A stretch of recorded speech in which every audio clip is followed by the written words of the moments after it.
Դեռ շաբաթներ առաջ պետական բոլոր գերատեսչությունների աշխատակազմերին ասվել է, որ նոյեմբերի 22-ին բոլոր գերատեսչությունների քաղաքծառայողները մեկ մարդու պես պետք է ներկա գտնվեն Կարեն Դեմիրճյանի անվան մարզահամերգային համալիրում վարչապետի մասնակցությամբ ինչ-որ միջոցառում է տեղի ունենալու։ Հատուկ զգուշացրել են բացականները չեն ներվելու, կարող են բացակայել միայն մահացածները։ Թե ինչ ուրիշ կարևոր միջոցառում է, հստակ պարզաբանում չեն տվել, ասել են միայն, որ վարչապետի հետ հարցուպատասխանի քննարկման հնարավորություն կլինի։ Ուստի բոլորը մեկ մարդու պես ժամը 13-ին լինեն համալիրում։ Իսկ միջոցառումը մի քանի ժամ է տևելու։ Քաղաքծառայողները ենթադրում են, որ այդ հավաքը նախընտրական չհայտարարված քարոզչության շրջանակներում է կազմակերպվում, եւ Փաշինյանը նպատակ ունի տետատետ լվանալ քաղաքծառայողների գլուխները, ինչպես փորձում է անել, ասենք, ուսանողների կամ հանրության այլ շերտերի հետ իր պարբերական հանդիպումներով եւ ելույթներով։ Ի դեպ կրթվել է նորաձևեր շարժման հավաքներից Փաշինյան ամուսիններն արդեն իսկ հրաժարվել են եւ նոր ձևեր են փնտրում, որոնց Աննա Հակոբյանն այլևս մասնակցություն չի ցուցաբերում։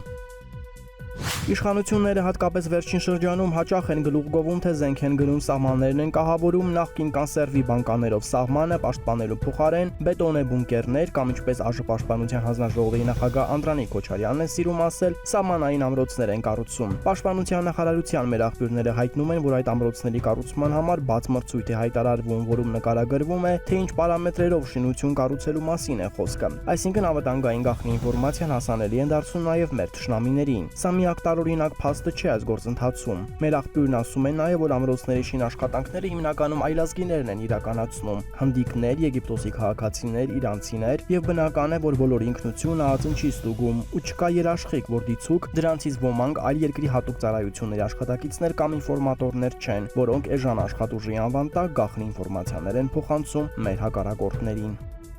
Մեր տեղեկություններով մարզպետներին հրահանգ է իջեցվել հավաքագրել իրենց մարզերի բնակիչների բոլոր խնդիրները սոցիալականից մինչև առողջապահական եւ լուծել դրանք։ Այդ նպատակով մարզպետարաններին գումարներ են տրամադրվել, ասել են հաջորդ տարի հատկացվելի գումարն ավելի մեծ կլինի, քան որ ծրագրային վարկեր են նախատեսված։ Ըստ ամենայնի այդ վարկերը կծախսեն ոչ թե նպատակային ըստ ծրագրերի, այլ ԱԺ ընտրությունների նախաշեմին յուրօրինակ ընտրակաշառքի տեսքով։ Մարզպետներից մեկն անկեղծացավ, որ անգամ մարդկանց հավաբների տանիքների խնդիրներ են լուծում, սակայն խոցելի խմբերից առավել իշխանությունը կարևորում է համայնքում ավտարիզետների խնդիրները։ Ասվել է, որ նրանց պետք է մոբիլիզացնել, ընդառաջել իրենց հարցերով, որպեսզի ընտրություններին կարողանան խույս դնել նրանց վրա։